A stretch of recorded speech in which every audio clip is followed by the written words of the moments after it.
La Fundación Nacional para el Desarrollo, FUNDE, ha pedido al fiscal general de la República que garantice la estabilidad laboral y sobre todo la no interferencia indebida en el trabajo y la integridad física de los fiscales a cargo del caso conocido como corruptela.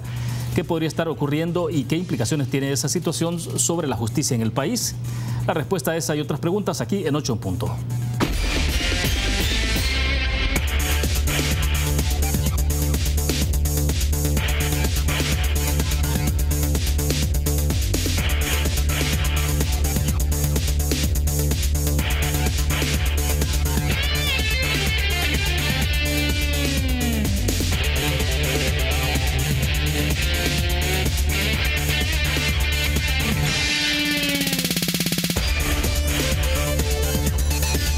Buenas noches, bienvenidos a 8 en Punto. Es un gusto que nos acompañe a esta hora. Vamos a conversar en la siguiente hora sobre el estado de la justicia en nuestro país, la situación de los derechos humanos y el entorno también que está viviendo El Salvador en el contexto de la transición de gobierno. Queremos agradecer esta noche que nos acompaña en nuestros estudios el padre José María Tojeira. Él es exrector de la UCA, actualmente director del Instituto Universitario Instituto de Derechos Humanos de la UCA, IDUCA. Él está con nosotros esta noche. Padre, ¿qué tal? Buenas noches. Muy bien, bienvenido. William, encantado de estar con ustedes aquí. Bueno, excelente. Padre, yo creo que es importante iniciar con un tema que tiene que ver justamente con lo que de alguna forma introducía la entrevista de esta noche, y vamos a mostrar en el full pantalla lo que tenemos, porque lo que ha habido, para llevar el orden un poco y explicarles a nuestra audiencia, es conocimos una carta que envió el 6 de mayo la Fundación Nacional para el Desarrollo, FUNDE, a la Fiscalía General de la República. Vamos a ver si la podemos tener ahí en el full pantalla para mostrarla, porque en esa carta lo que se está diciendo es, leo rápidamente algunos párrafos, es que le están diciendo al fiscal que él dio instrucciones. Dice: conocemos que usted dio instrucciones para aperturar dicho procedimiento de investigación a raíz de escritos que le presentaron fiscales y personal administrativo de la Fiscalía que tienen calidad de imputados en el caso corruptela. Entonces, ante esa situación hay dos puntos que destacan, que al final, bueno, son 4 puntos iniciales, pero por ejemplo la información que tiene FUNDE dice que de las personas que presentaron los escritos, quienes tienen calidad de imputados en el caso corruptela, existe evidencia documental y testimonial que denota participación en los ilícitos. De hecho, esas mismas personas han admitido ante usted que los hechos de los que se les señalan los realizaron justificando que seguían órdenes superiores. Agrega esta carta que la situación que se está viviendo en la Fiscalía genera inseguridad sobre las garantías del debido proceso a los fiscales que están siendo investigados y que han estado a cargo del caso antes mencionado. Más adelante entonces es un poquito más extensa la carta, no la voy a leer toda, pero ahí dice: en razón de los puntos que ellos señalan anteriormente, como capítulo nacional de Transparencia Internacional, respetuosamente solicitan, dice, que aclare públicamente los motivos, circunstancias y procedimientos de las investigaciones que se están llevando a cabo en contra de fiscales a cargo de las investigaciones y la representación fiscal en el caso corruptela. 2. Que explique la racionalidad por la cual se decide iniciar una investigación interna conducente a una reparación en favor de personas que tienen calidad de imputados en el proceso judicial corruptela y que han aceptado su participación en los ilícitos. 3. Que se garantice el debido proceso, la estabilidad del cargo. 4. Que se adopten medidas inmediatas. 5. Que se permita a FUNDE actuar como observadora en la investigación interna que se está realizando o que realiza el auditor fiscal. Pues bien, eso es lo que ha ocurrido, padre, en torno a esta carta, que usted creo que también tuvo la oportunidad de leerla, pero prácticamente casi de forma inmediata, ¿no? Hace más o menos unas 2 horas atrás, la Fiscalía General de la República ha contestado a esa petición de FUNDE, y también lo tenemos en el full pantalla. Creo que es importante que también lo mostremos para que veamos las dos caras de esta situación, que obviamente es delicado, ¿no? Hay un comunicado de 5 puntos que emitió la Fiscalía General de la República. Dice que las investigaciones internas que la Unidad de Auditoría Fiscal realiza al respecto no afectan ni debilitan el manejo que la institución hace del caso corruptela, sino todo lo contrario, fortalecen la transparencia y el debido proceso. Que el fiscal general no interviene en las investigaciones iniciadas por la Unidad de Auditoría Fiscal. Que uno de los grandes retos de la institución es fomentar la transparencia y la sanidad institucional. Voy saltándome algunas líneas, ¿no? El número 4, por ejemplo, desde que la actual administración fiscal asumió al frente en la institución, se realizan esfuerzos internos para incrementar la eficacia en la persecución del delito, y agregan en el punto 5 que de esta manera la Fiscalía reitera su compromiso de fomentar el permanente fortalecimiento técnico. Bueno, ese es el panorama, padre, de lo que hay alrededor de este tema de la Fiscalía General de la República, que obviamente leímos también un tuit que usted escribió al respecto. Sí. Mire, yo la información que tengo es que hay un problema serio en la Fiscalía. Claro, es absurdo decir que el quitar a los fiscales que más han investigado y que más han trabajado en el tiempo o en el caso que llaman corruptela, que el quitarlos a ellos no afecta el caso y que van a empezar con otros que comienzan de nuevo a investigar. Es un poquito absurdo decir eso, ¿verdad? Es decir, el que lleva la investigación y que ha trabajado y que ha entrevistado y que ha producido prueba, evidentemente es el que tiene la mayor experticia para continuar un caso. Un cambio tan repentino, tan abrupto y contra un grupo relativamente, vamos a decirlo así, relativamente numeroso, ¿verdad?, de fiscales, yo creo que sí entorpece el caso corruptela. Evidentemente la Fiscalía conoce por dentro los problemas, uno los conoce por fuera, pero hay datos que ayudan a pensar que hay un problema serio interno en el que hay algunos factores que no son estrictamente profesionales. Entiendo que en la anterior gestión a Alan Hernández, que ahora es fiscal adjunto, se le cuestionaron algunos aspectos en relación a su trato o viajes con alguno de los implicados en el caso corruptela, y estuvo un poco separado, ¿verdad? Es decir, en una función secundaria de la Fiscalía. Ahora sí, entra y parece que, bueno, la impresión que da desde fuera, ¿verdad?, es que estuviera tomando venganza de algunos que lo miraron mal o que incluso sospecharon de él. Eso es un lío, ¿verdad? Una institución como la Fiscalía, que empieza a moverse por tensiones internas, se debilita mucho. Y a mí me llama la atención que el fiscal no haya sabido tomar una línea un poco más equidistante, ¿verdad? Es decir, uno respeta que nombre al que quiera nombrar como fiscal general adjunto, sí, pero tiene que poner orden, ¿verdad? Y no permitir caprichos o no permitir ni siquiera la apariencia de venganza, ¿verdad? Es decir, yo no puedo asegurar, poniendo la mano encima de un libro sagrado, que haya una venganza, pero la apariencia sí está, ¿verdad? Y eso debilita mucho a la Fiscalía. Y el hecho de que estén llevando el caso fiscales relativamente nuevos en el caso corruptela también debilita la cuestión. El hecho de que a imputados ahora se les esté dando credibilidad en otra cosa distinta de la que dijeron antes, es un poco un lío, ¿va? Es un lío además estructural de la Fiscalía, porque la Fiscalía a veces funciona demasiado con testigos criteriados. Sí. Ahora, pero en este criteriados caso, que cambian de criterio. Sí, porque en este caso sería eso justamente, ¿no? Que son criteriados y de repente no se están desdiciendo de haberse amparado al criterio, y están haciendo señalamientos y acusaciones. Entonces, ahora, digamos, quienes estaban investigando están siendo investigados. Sí, exactamente, ese es el problema. Pero lo que digo yo es que la Fiscalía ha abusado sistemáticamente de la confianza en criteriados. A veces criteriados que tienen no uno, sino 4 y 5 asesinatos detrás. A veces ha confiado en criteriados que después se demuestra que mentían. Es decir, da la impresión que la Fiscalía apoya criteriados que no son confiables, digamos, ¿verdad? Hay que ser serios a la hora de confiar en un criteriado. Sí. Y si además un criteriado pues cambia de opinión y de criterio, uno dice, bueno, ¿cuándo dijo la verdad? ¿Antes o después? Eso de nuevo debilita enormemente un caso. Ahora, porque esto a final de cuentas también sienta un precedente, ¿no? Sentando precedentes. Entonces, ¿qué implicaciones tiene esto en términos ya de aplicación de la justicia? O sea, si no hay correctivos adecuados ante esto. Porque, no sé, un poco con lo que escuchó del comunicado de la Fiscalía, ¿qué le queda a usted entonces? No me queda gran cosa. Ellos dicen, aquí no pasa nada, pero todo el mundo, que es más o menos lo que viene de aquí, no pasa nada, el caso sigue muy bien, más bien se ha fortalecido mucho. Es decir, bueno, son vaguedades generales, ¿verdad?, lo que están diciendo ahí.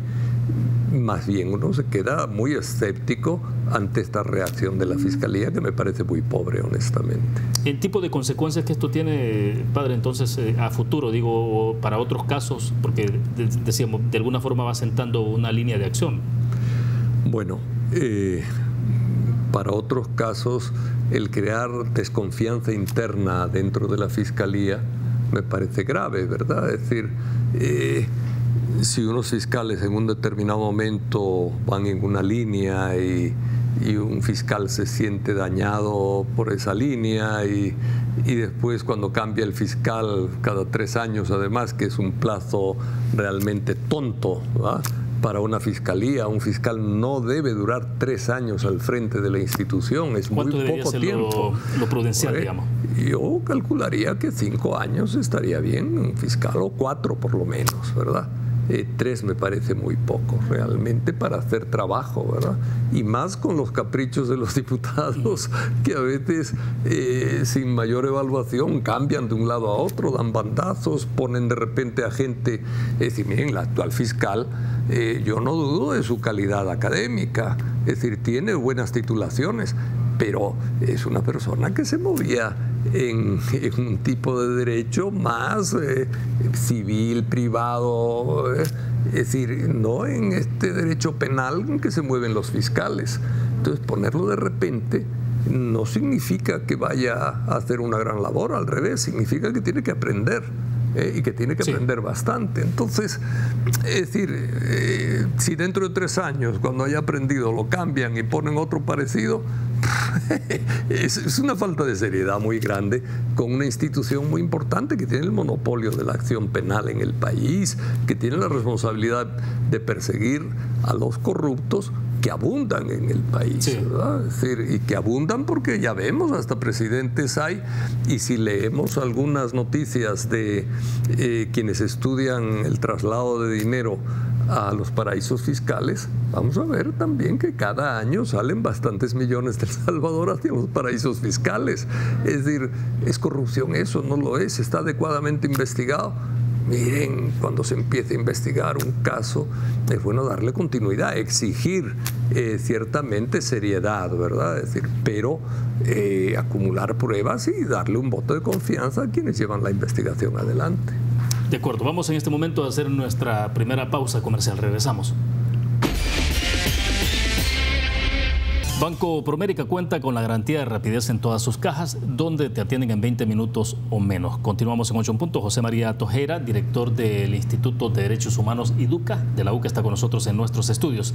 Padre, mientras ocurre esta situación ahí que está, digamos, en proceso de esclarecerse, si es que esto ya esclarecerse, ya leíamos entonces el pronunciamiento de Funde y estábamos leyendo también ese comunicado que emitió la Fiscalía General hace algunas horas atrás sobre el tema de corruptela y qué estaría pasando internamente en la Fiscalía.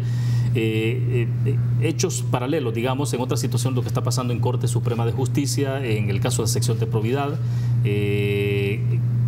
Ahora se habla incluso de la posibilidad de que un buen grupo de exfuncionarios, que ya prácticamente estarían por los 10 años en prescripción, prácticamente ya no sean considerados en las investigaciones. Y bueno, y conocimos inmediatamente el caso de Guillermo Gallegos, el diputado de Ghana, ¿no? O sea, que de $579,000 más o menos que le estaban investigando, pues determinaron que no había nada más que hacer y que no había ningún problema. Entonces prácticamente salió librado de ese caso. Pero algunos llaman un poco ya la atención de que pueda ocurrir a futuro en Corte Suprema de Justicia en sección de probidad. La impresión que da desde fuera, de nuevo, es que probidad se ha aflojado. Y no solo ahora, sino incluso antes de que terminara el anterior grupo de magistrados. Algo ha pasado ahí que de repente bajó el nivel de investigación, la calidad de la investigación, y ahora estamos viendo unos resultados que realmente llaman la atención, ¿verdad? Es decir, porque conociendo el ambiente y los niveles de vida de mucha gente, funcionarios, etcétera, uno ve que hay cambios importantes en la vida de ellos. Cuando uno oye incluso al fiscal, ex fiscal Luis Martínez, decir que el Ejecutivo le daba $25,000 de vez en cuando, uno se asombra, es decir, dice, bueno, ¿cómo puede el Ejecutivo y por qué razón darle $25,000 a un miembro, el director de la Fiscalía, que es un ente totalmente independiente y que además no debe estar sujeto a ningún tipo de presión, precisamente por la labor que tiene, de investigar? Entonces uno dice, bueno, le estaban tapando la boca, ¿por qué lo hacían? ¿Era un regalo amistoso? ¿Qué es? Es decir, ahí hay un problema serio. Y que la Corte, que había empezado dando esperanzas a través de probidad, de repente se estanque, empiece a decir que, bueno, los 10 años de la prescripción de las deudas ya corren, cuando algunas veces se han empezado los casos. Es decir, aquí la prescripción normalmente es a casos que no se han abierto, pero cuando se ha abierto una investigación antes de los 10 años, ¿por qué cerrarla, verdad? Es decir, y luego además hay también una cosa que es importante, es decir, cuando se roba al Estado y se negocia o se vive con dinero del Estado, uno puede decir que es una especie de delito continuado, ¿verdad? Es decir, si yo me llevo un par de millones del Estado y estoy viviendo a costa de ellos, incluso después de los 10 años, es decir, bueno, es una especie de delito continuado. Es decir, la obligación es devolver lo que tenga, no hacer ganancia con lo que me he llevado. Es decir, no sé, hay ahí una serie de cosas que hay que tomar muy en serio y además incluso investigar. Uno puede decir, bueno, tal vez a una persona que ha robado el Estado, aunque se le descubra en 15 años, lo mínimo que hay que hacer es inhabilitarle para funciones públicas, lo mínimo. Es decir, ahora, uno esto pasaría puede entender por reforma que de ley, ¿no? cárcel. Eso pasaría por esto último pasaría por una reforma de ley, ¿verdad? Pero suprimir casos que ya se han iniciado, eso no pasa por reforma de ley. Eso es un capricho y una interpretación que no creo yo que sea necesaria o indispensable o de una legalidad absoluta. Es decir, un delito que empieza una investigación sobre él, es decir, no prescribe aunque pase tiempo, es decir. Ahora, en la línea de la conversación, padre, obviamente estamos hablando en primer lugar, de dos instituciones clave, ¿no? Fiscalía General de la República, Corte Suprema de Justicia con la sección de probidad, pero también está dentro de esto otras instituciones y que también deberían de ser importantes, ¿no? El caso de Corte de Cuentas de la República. El país está viviendo en este momento un proceso de transición de gobierno, pero las instituciones prácticamente son las mismas, con los mismos funcionarios y están ahí, pero entonces, ¿cómo debería de verse en el ejercicio, ya en el trabajo de estas instituciones? Mire, el fortalecimiento institucional yo creo que es clave para el funcionamiento de la democracia. Y hemos tenido no solo instituciones débiles, sino además instituciones en que la debilidad se promueve directamente desde el Estado, ¿verdad? Es decir, voy a poner... O sea, con una intencionalidad. Yo creo que sí. Es decir, porque, bueno, sistemáticamente ha habido cuotas, y las cuotas debilitan las instituciones. Es decir, cuando no se busca la calidad, sino la cuota partidaria en una institución, evidentemente ahí hay un problema grave. Cuando no se da el financiamiento adecuado, yo he criticado ahora a la Fiscalía, pero es decir, la crítica debe ser hacia el Estado. Es decir, la Fiscalía está también mal dotada de recursos. No digamos la Procuraduría General de la República, ¿verdad? Que es la pobre de la familia, digamos, y además la pobre ignorada y medio abandonada, a pesar de que algunos hacen un trabajo muy bueno, ¿verdad? Es decir, esto no es atacar a las personas, es atacar a un Estado irresponsable con sus propias instituciones que debe fortalecerlas más. Sí, y alrededor de esto, mientras tanto, ahora ha tomado, digamos, una dimensión mucho más baja que en el pasado, el tema de las CICIES, de la posibilidad de construir o diseñar unas CICIES para El Salvador. Entonces, y ahí hay un poco de la discusión abierta, ¿no? Hasta dónde un instrumento como ese de carácter internacional qué tanto de transitoriedad podría tener, en términos también de la parte de fortalecimiento institucional, los periodos que podría operar en el país y sobre todo algo esencial de lo que se ha hablado en los últimos días, padre, es en términos de decir, bueno, hasta qué punto se requiere una institución que investigue el tema de corrupción a fondo, pero también que sea independiente del Ejecutivo. Bueno, yo creo que es importante. De hecho, la Fiscalía es independiente del Ejecutivo, pero una CICIES yo sí creo que puede aportar al país. Es cuestión del diseño también que uno quiera hacer. Tiene que ser un diseño coherente con la Constitución, una colaboración con la Fiscalía. Es decir, no es algo que se salga de la Constitución salvadoreña. Es decir, evidentemente el monopolio de la investigación la tiene la Fiscalía, pero colaborar con la Fiscalía puede colaborar cualquiera que tenga las habilidades, los recursos y la capacidad. Voy a poner un caso, es decir, la Fiscalía casi no utiliza más que el derecho penal interno, pero para algunas investigaciones es clave también investigar la jurisprudencia internacional y los convenios y protocolos y tratados que tiene firmados El Salvador. Es raro oír a un juez hablar de jurisprudencia internacional, de convenios tocados por El Salvador, que es solo como un legalismo muy estricto que va pura y simplemente a la letra del código. ¿Y eso podría ser por qué? ¿Por un poco de indiferencia, por desconocimiento, ignorancia o por qué? Yo creo que se mezcla todo, es decir, indiferencia, ignorancia, etcétera, ¿verdad? Y bueno, siempre estamos diciendo que los tratados son ley de la República y de un nivel superior a los códigos vigentes, inferior a la Constitución, pero superior a los códigos, pero como que no existieran, ¿verdad? Es decir, bueno, una CICIES puede dar capacitación, puede dar líneas de investigación, puede reforzar modos de perseguir el delito en base a buenas prácticas internacionales que transmitan. Es decir, yo creo que una labor de colaboración es muy importante en el país. El país necesita colaboración.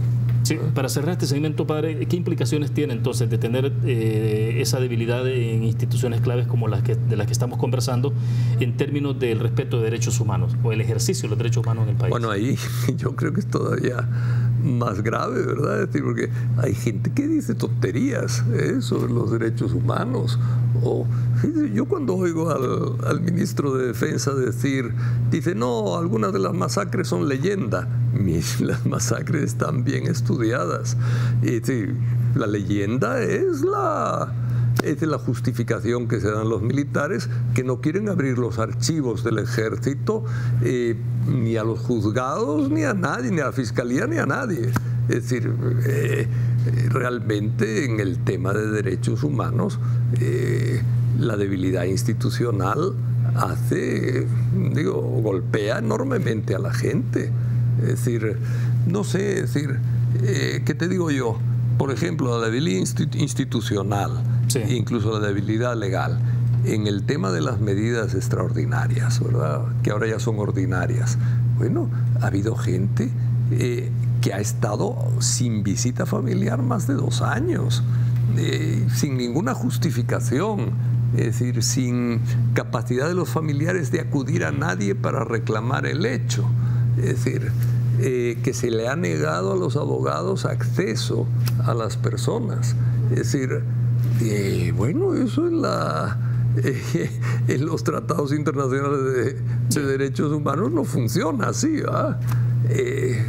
Hay algunas cosas que realmente golpean fuerte a la gente. Bien, recientemente estuvo en el país Fabián Salvioli, que es el relator especial de la Organización de Naciones Unidas sobre todo este tema de justicia transicional. Bueno, he estado conociendo un poco lo que está pasando en nuestro país justamente sobre este tema que abordamos al final. Vamos a entrar más en detalle después de la pequeña pausa comercial. Regresamos. Bien, a principio de la semana estuvo en nuestro país Fabián Salvioli, que es el relator especial de la Organización de Naciones Unidas. Tuvo reuniones intensas a nivel gubernamental, también con diferentes organismos no gubernamentales. Usted nos dirá, padre, entiendo que también se reunió con ustedes, nos contará en un momentito.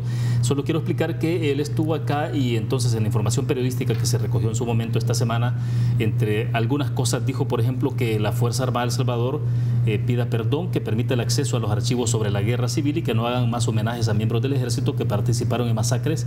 Y él se hacía referencia al caso de la brigada que tiene el nombre de Monterrosa, ¿no? Entonces, él decía que las violaciones que sufrieron las víctimas del conflicto armado son inaceptables. El desamparo en que se encuentran más de 30 años después también lo es. Si bien reconozco, dice, los pasos dados en el último decenio en materia de justicia nacional, aún queda mucho por hacer y debe hacerse ya. Eso es parte de las declaraciones. Un poco entonces, ¿qué implicaciones tiene esto, padre? ¿A qué nivel entonces las conversaciones, por ejemplo, que sostuvieron con IDUCA? Bueno, a nosotros nos pidió la opinión de cómo veíamos la situación de justicia transicional en particular. Se la dimos. Bueno, hablamos de muchos de los problemas que él ha comentado también. Por supuesto, no hemos sido los únicos que hemos hablado con él. Algunos de los temas que dicen no los trató con nosotros, otros sí. La preocupación nuestra iba en la dirección de la debilidad institucional que hemos estado hablando en el campo de la justicia.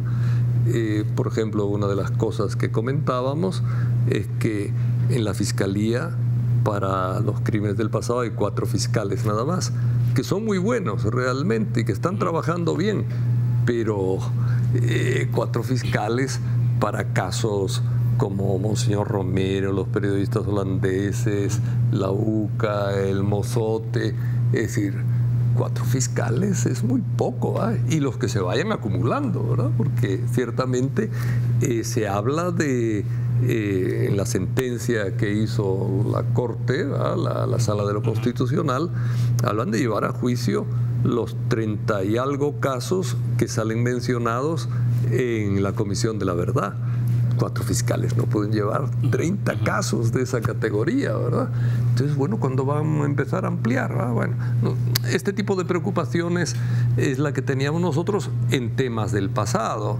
En temas del presente sí nos preocupaba que también lo menciona él, toda la falta de colaboración de la Fuerza Armada y estos escándalos. En particular lo de Monterrosa no se lo dijimos, pero yo creo que no hace falta porque lo hemos estado diciendo un montón de veces, que es una vergüenza que tengan el nombre de Monterrosa en la brigada de San Miguel, ¿verdad? Es decir, una persona que estaba al mando del batallón que cometió la masacre más grande de América Latina. Digo, hombre, no puede ser, ¿verdad? Es decir, masacre con niños. Es decir, ¿qué es eso de en un solo lugar donde Rufina Maya dijo que habían puesto a sus hijos que se encuentren casi 130 cadáveres, en torno a los 130 cadáveres de niños menores de 12 años? Y que después salgan los militares diciendo que algunas masacres son leyenda, que se destruyeron los papeles, que no saben qué pasó, una cosa. Es decir, bueno, esto indigna, ¿verdad? Es decir, y dentro de lo que es los tratados internacionales de El Salvador de derechos humanos, este tipo de lenguaje no tiene cabida, ¿verdad? Entonces, bueno, eso fue un poco la conversación con ellos, porque era un grupo. Ahora, me imagino que él preparará un informe más exhaustivo, ¿no? Sí. Es decir, tiene que dar un informe bastante completo y que lo mandarán también al Estado salvadoreño. Este es un resumen de su visita de 16 páginas. Ahora, en materia de incumplimiento, en algunos casos, padre, ¿puede tener otro tipo de repercusiones para el país esto? Vamos a ver. Yo creo que la repercusión, por un lado, es interna, ¿verdad? Él apunta a algunos aspectos que la impunidad del pasado es siempre fuente de impunidad del presente. No lo creen, ¿verdad? Es decir, siempre le echan la culpa a otras cosas, pero ciertamente cuando se deja que el Estado mate gente, es decir, se promueve la violencia si no se hace justicia. Y eso fue lo que pasó en el pasado, es decir, que se dejó al Estado y a los agentes del Estado asesinar. Bueno, es decir, se crea una cultura de la violencia. Si además todavía el sistema judicial en la actualidad es incapaz de condenar a más del 10% de las personas acusadas de asesinato, de violación de mujeres, crímenes graves, etcétera, pues evidentemente entre la cultura creada en el pasado y la incapacidad de las instituciones en el presente, la impunidad sigue y puede seguir, vamos, a saber cuánto tiempo, ¿verdad? Pero...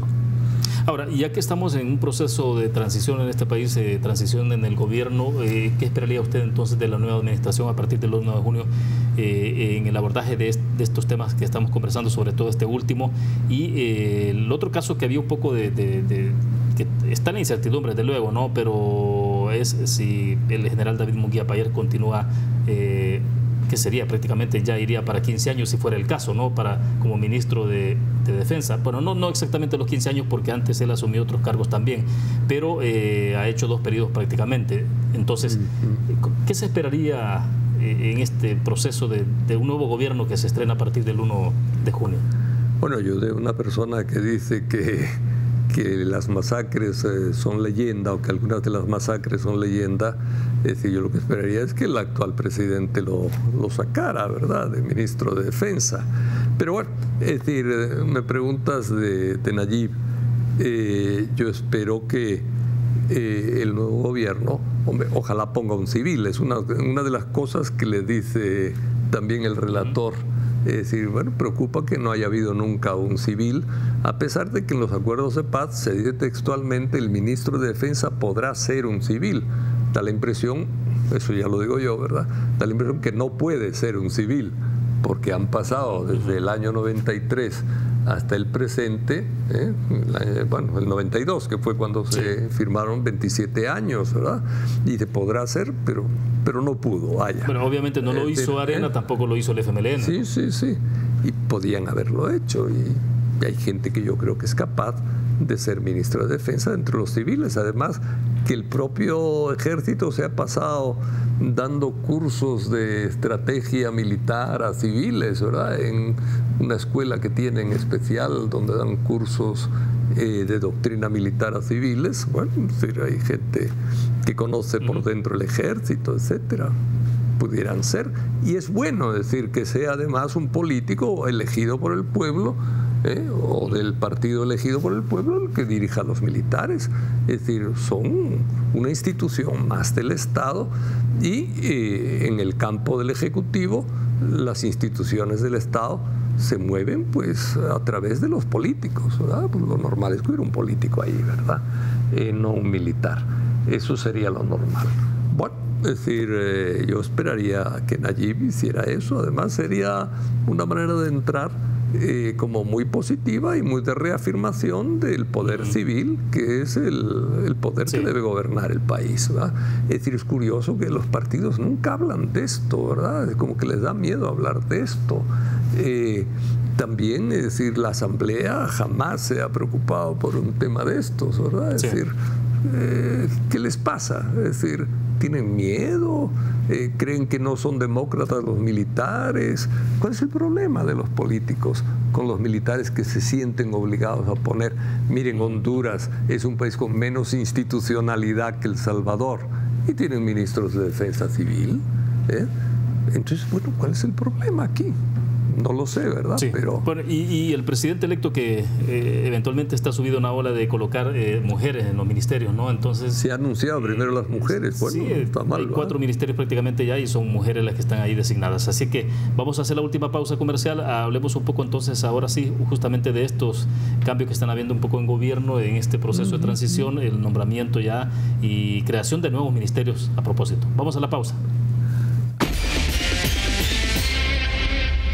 Bien, en este segmento conversamos entonces un poco sobre decisiones que está tomando el presidente electo. ¿Le parece, padre? Porque, bueno, 4 ministerios que se han confirmado, 4 mujeres que van entonces para esos ministerios. Ya tenemos confirmada la ministra de Relaciones Exteriores, la ministra también de ¿cómo se llama?, de Cultura, esta ahora también la ministra de Vivienda, que es digamos el último caso, que es el 4.º caso que se ha confirmado. Vamos a mostrarlo ahí a ustedes en el full pantalla, porque lo subió y lo confirmó esta tarde el presidente electo Nayib Bukele, donde se confirma a Michelle Sol, que actualmente es la alcaldesa de Nuevo Cuscatlán, como la ministra de Vivienda. Y el Ministerio de Vivienda, obviamente que es el que se está creando a partir del Viceministerio de Vivienda, que depende en este momento todavía de Obras Públicas, y se fusiona entonces Vivienda con Fonavipo y se convierte en este ministerio. En el caso del Ministerio de Desarrollo Local, que es el caso de María Chichilco, por ejemplo, ya vimos que entonces convierte a FISDL en Ministerio de Desarrollo Local. Y allí habría que ver entonces cómo queda, no sé, el Ministerio de Gobernación, cómo puede quedar, o si hasta qué punto este ministerio también se complementa con el esfuerzo de las alcaldías a nivel nacional, o porque no conocemos, padre, obviamente el texto del decreto ejecutivo, ¿no? En el caso de la creación de ambos ministerios, pero quisiera conocer entonces un poco la opinión suya. Bueno, en el caso del Ministerio de Desarrollo Social, yo entiendo que no puede unir por decreto ejecutivo el FISDL con el ministerio. El ministerio evidentemente lo puede crear desde un decreto ejecutivo, pero el FISDL es una institución autónoma creada por una ley de la República y solo la Asamblea puede cambiar la ley. Es decir, no sé si tendrá ya conversaciones avanzadas con los diputados, pudiera ser, y implicaría que tenga entonces un acuerdo, como desaparecer entonces FISDL. Claro. Tendría que hacerlo la Asamblea Legislativa. Tendría que hacerlo la Asamblea Legislativa, claro. Es decir, porque al hacer una unidad autónoma, es decir, es una unidad autónoma en cuya directiva están básicamente funcionarios del Estado, ¿verdad? Es decir, pero es autónoma y tiene una ley propia, digamos, y tiene autonomía. Entonces, digo, hacer cambios ahí operativos que impliquen cambios en una institución que tiene una ley propia, esto está fundada por una ley, tiene que recurrir a la Asamblea Legislativa. A lo mejor ya lo tiene arreglado, es decir, no lo sé, ¿verdad? Pero sí, ahí hay algo que arreglar, digamos, todavía, sí. ¿Verdad? Ahora, por el otro lado, porque de repente lo que estamos viendo también es un fuerte enfoque en materia social, ¿no? Porque estábamos viendo el tema del caso de vivienda, que ya decíamos, sí, Michel Sol estaría asumiendo la conducción del Ministerio de Vivienda. Es decir, sí parece que eventualmente, por lo que tenemos hasta hoy, es ese enfoque estrictamente social. Incluso, sí, eso sí es evidente. Y también una cosa muy buena es que da la impresión que va hacia una paridad de género, ¿verdad? Es decir, que yo creo que es también una cosa buena darle a la mujer su responsabilidad dentro de las capacidades que son iguales a las de los hombres, ¿verdad? Es decir, y entonces, bueno, pues si son iguales a las de los hombres las capacidades y somos mitad, un poquito más de mujeres en El Salvador, es lógico que también las cargas y los cargos se repartan de una manera igualitaria, ¿verdad? O por lo menos mucho más proporcional de lo que se suele acostumbrar. Eso yo creo que es positivo. Que se tienda a reforzar lo social en el campo de la vivienda me parece a mí muy importante, porque ha sido un campo que ha estado bastante abandonado en el país, siento yo.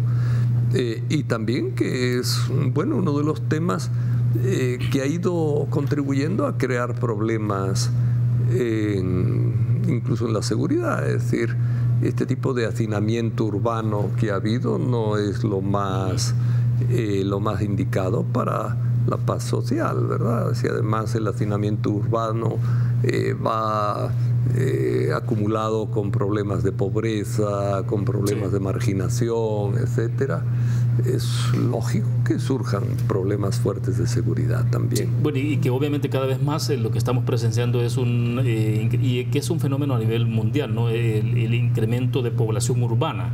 Sí, y los desplazamientos del área rural al campo o a la ciudad. A la ciudad. Entonces, ese reconfigura todo, entonces, incluso en términos de respuesta de los gobiernos a las demandas de la población.